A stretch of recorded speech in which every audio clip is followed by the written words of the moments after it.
여러분 안녕하세요, 금육회입니다. 매주 일요일 오전 10시 이불 속에서 눈 비비며 보는 어지러질 인싸템 주간 김육회, 어느덧 128호 바로 들어가 보시죠. 고고! 첫 소식은 상큼하게 이슈의 중심이었던 남자 애덤 리바인으로 갑니다. 얼마 전 10월 1일 토요일 밤 라스베가스에서 열린 마룬5의 라이브, 그 백스테이지에서 애덤의 아내 베하티 프린스루의 모습이 목격되었다고 합니다. 불륜 폭로 소동에도 불구하고 둘 사이가 건재하다는 걸 보여주려는 게 아닌가라는 추측이 나오고 있는데요. 이 라이브는 원래 애덤이 하기로 했던 호텔 장기 라이브 공연이 아니라 애덤의 친구인 샤킬 오닐의 자선 갈라 이벤트로 MGM 그랜드 호텔에서 열렸습니다. 그러니까 소동 이후의 첫 공개 석상인 것이죠. 샤킬 오닐도 애덤은 내 오랜 친구라며 서포트하는 듯한 인상을 남겼는데요. 아무튼 현재까진 애덤 본인도 부인하고 있고, 베아티도 여러 차례 남편 아담의 손을 잡고 사진을 찍히거나 러브라고 적힌 옷을 입으며 여전히 남편을 굳건히 지지하고 있는 듯한 모습을 보였습니다. 영국 왕실의 엘리자베스 여왕의 국장 전날 찍은 로열 패밀리의 사진을 공개했습니다. 그러나 여기에 해리 왕자와 메건비가 없어 주목을 받았네요. 엘리자베스 여왕의 국장 전날이면 9월 18일, 이날 각국 정상 및 해외에서 온 귀빈들을 위해 리셉션을 개최했는데, 그곳에서 촬영된 엘리자베스 여왕이 세상을 떠난 이후 처음 공개된 이 로얄 패밀리 사진엔 찰스 국왕과 아내 카밀라 왕비, 윌리엄 왕자와 캐서린 비, 이렇게 4명만 담겨있죠. 심지어 해리와 메건은 이 리셉션 자체에 초대도 받지 못했다고 합니다. 초대받지 못한 이유는 이 리셉션이 현재까지도 공무를 담당하고 있는 왕실 관계자만을 대상으로 하고 있기 때문이라는데요. 해리와 메건이 2020년 왕실을 이탈하면서 공무를 수행하지 않게 되었기에 이 모임에 초대를 받지 못했고 사진도 찍히지 못했다는 것이죠. 왕실 전문가인 케이트 니콜에 따르면 로열 패밀리는 해리 왕자가 리셉션에 오길 원했으나 메건 비는 초대하고 싶지 않아 했다는데요. 여왕이 세상을 떠난 스코틀랜드의 발모랄 성에 해리는 왔지만 메건이 오지 않았던 것도 그 이유가 아닐까 추측이 된다고 합니다. 어쩌면 우리가 상상했던 것 이상으로 불화의 골이 깊을지도 모르겠네요. 한편 메건은 10월 4일 자신의 팟캐스트 프로그램인 아치타입스에서 엄마와 LA에 있는 한국식 목욕탕에 갔던 에피소드를 들려줬는데요. 한국 스파에서 실오라기 하나 걸치지 않은 채 스크럽 해주기를 기다려야 했다라며 10대 무렵이던 그때 자신이 간절히 원했던 건 오직 수영복뿐이었다. 남들 앞에서 아무것도 입지 않는 부끄러움을 간신히 극복하고 결국 맛있는 국수를 먹었다라고 밝혔습니다. 일론 머스크의 아버지 에롤 머스크가 또 하나의 충격적인 고백을 남겼습니다. 이번 더 선지와의 인터뷰에서였는데요. 에롤은 1998년 남아프리카 공화국 요하네스버그에서 부동산 임대 매물을 찾던 중 괴한들이 집에 침입했고, 당시 6살이었던 딸에게 위험한 일이 벌어질 것 같아 곧바로 총을 집어들고 사격. 나중에 경찰이 보니까 한 남자의 머리가 없어졌고, 당시 사용했던 할로우 포인트 탄환 파편이 다른 괴한의 가슴에 맞았다고 밝혔습니다. 그나마 자기도 문짝 덕분에 목숨을 건졌고, 그게 아니었다면 자기가 명중당해 죽었을 거라며 간신히 살아남았다고 하네요. 네, 인생의 목적은 자손을 남기는 것이라는 일론의 아버지 에롤의 고백이었습니다. 2000년대 정말 인기 많았던 가수인 크레이그 데이비드, 기억하실런지 모르겠습니다.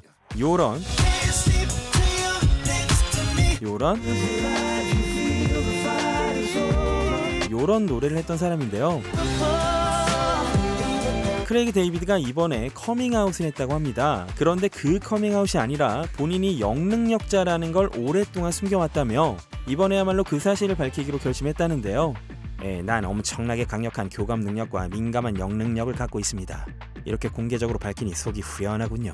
심지어 본인은 미래를 볼 수도 있다고 밝힌 크레이그는 전 사실 천리안이고 과거나 미래 사람들의 목소리를 들을 수 있습니다. 내 귀가 미친듯이 울렸고 여러 목소리가 내 주파수에 맞춰오려고 했었죠. 라고도 밝혔습니다. 그렇다고 가수를 관둔 것도 아닙니다. 올해 5월 신보 22를 발매하고 이번 주엔 져서 What's Your Vibe가 출간된다고 하네요. 자신의 최신작 암스테르담 홍보차 프레스투어를 돌고 있는 크리스찬 베일이 꼭 출연하고 싶은 영화가 있다고 합니다. 그건 바로 스타워즈. 전 지금까지 스타워즈 시리즈에 출연해보고 싶었습니다. 스타워즈에서만 입을 수 있는 의상을 입고 문짝이라든지 뭔가에 머리를 부딪혀보고 싶네요. 진짜 스타워즈 덕후라면 스톰트루퍼가 어딘가에 머리를 부딪히는 장면이 있다는 걸 알고 있겠죠. 난 그걸 하고 싶은 겁니다. 스톰트루퍼 역할도 좋지만 그 이상의 역할을 연기할 수 있다면 정말 영광스러울 것 같네요. 크리스찬은 어려서부터 스타워즈의 열렬한 팬이었다죠. 어릴 때부터 피겨를 갖고 있었고, 게다가 루카스필름의 사장인 캐슬린 케네디도 잘 알고 있는데, 자기가 어릴 적 영화 태양의 제국에 출연했을 때 스티븐 스필버그와 캐슬린 케네디가 함께 일하고 있었다. 그런 그녀가 이젠 스타워즈 유니버스를 움직인다니 감회가 새롭다 라는 심경도 밝혔습니다. 지금으로선 행복회로 3천만 두긴 한데요. 정말 출연하면 좋겠네요. 유명 브랜드 까르띠에와 디오르가 블랙핑크의 지수를 둘러싸고 계약 쟁탈전을 벌였던 것으로 드러났습니다. 프랑스 잡지인 마담 피가로에 따르면 고급 브랜드 까르띠에는 블랙핑크의 지수를 글로벌 앰베서더로 내세우기 위해 금액은 정확히 알려지진 않았지만 디오르가 제시했던 계약금의 더블을 제시했다고 하는데요. 지수는 2021년 디오르의 패션 앤 뷰티 글로벌 앰베서더로 취임, 올해는 까르띠에의 매종을 상징하는 판테르 드 까르띠에의 새로운 글로벌 앰베서더가 되었죠. 사실 디오르와 까르띠에는 각각 대기업 그룹인 LVMH와 리슈몬에 소속되어 서로 라이벌 관계에 있는데요. LVMH의 디오르는 베르나르 아루노 사장의 결정으로 글로벌 앰베서더에게 큰 계약금을 지불하는 것으로 유명합니다. 디오르가 지수와 계약 후 MZ세대 사이에서 수익이 400%나 상승했기 때문에 까르띠에 역시 지수를 주목하게 되었다는 분석이 있네요. 와, 진짜 클래스. 앰버 허드의 최신 근황입니다. 요즘 앰버는 스페인 팔마 데 마요르카에서 딸 우나와 행복을 만끽 중이라는데요. 팔마 데 마요르카는 지중해의 낙원이라고 불리며 연간 300일 이상이 맑은 날씨를 자랑하는 아름다운 곳이죠. 2011년 4월 대리 출산으로 딸 우너를 얻은 앰버는 조니뎁과의 재판 패소 및 배상금으로 인해 갖고 있던 대부분의 부동산을 처분 중임에도 우너와 함께한 최근 1년이 인생 최고의 한 해였다고 밝혔습니다. 지난 7월 패션쇼에서 신체 어딘가가 드러난 드레스를 착용하고 비판을 받았던 플로렌스 퓨의 복장이 또 한 번 화제가 되었습니다.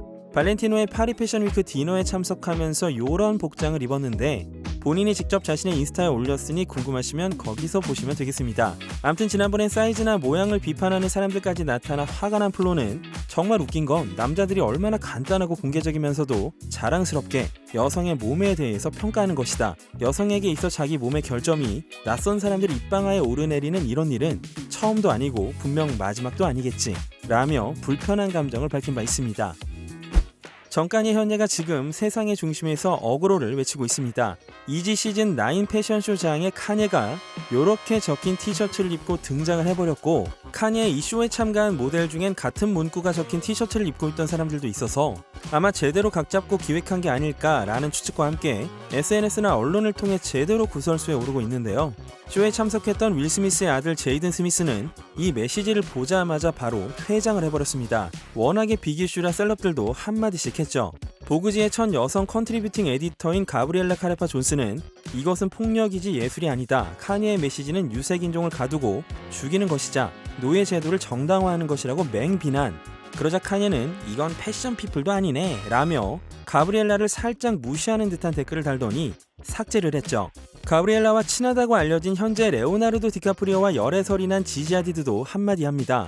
당신이 가브리엘라가 가진 지성의 단 몇 %라도 가지고 있었다면 좋았을 텐데 당신은 아무것도 몰라 라고 말이죠. 많은 비판에 직면한 카니에는 그 후 타임라인에 가브리엘라와의 사진을 올리며 가브리엘라는 내 자매다. 그녀는 트레버 노아나 다른 흑인들처럼 내가 한 표현에 대항하기 위해 이용되고 있는 것 같았다 라며 서로 화해했음을 밝혔습니다만 인터넷상에선 이런 티셔츠를 파리의 런웨이에 올린다는 건 말 그대로 광기다. 아무리 가스펠을 부르는 흑인 크리스찬인 카냐라고 해도 천국의 문을 통과하긴 어려울 듯 유감이다 라는 등의 부정적인 의견들이 속출했습니다. 카니의 브랜드인 이지의 커뮤니케이션 부서에서 일하고 있던 한 남성은 트위터로 이 쇼를 마지막으로 이지를 떠나겠다 라는 고백을 하기도 했네요.